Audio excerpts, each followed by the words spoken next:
So guys, so nandito tayo ngayon sa General Trias, yung bagong project dito ni Axia. Ayan. So ito po yung project nilang Linea. Ayan. So ito po yung papasok ng Winter Breeze. So ayan guys, medyo maganda rin tong ano nito. Ayan. Nasa pre-sealing stage po ito. Ayan, kung interested po kayo, PM niyo po ako dito. Ayan, para mabigay ko sa inyo yung price. So ayan. So ayan guys, napaka ano po nito.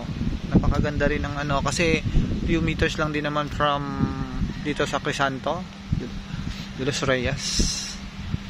Ayan. Siguro mga 10 minutes ang manggahan ng General Trias. So yun guys, so ayan, ano nyo po, check nyo po ito at PM nyo po ako kung interested kayong kumuha ng bahay. Ayan, Linea po yan, yung dati nilang model na 3 bedrooms. Ayan, pero bare po ang ating turnover dito. Yan, maraming pong salamat.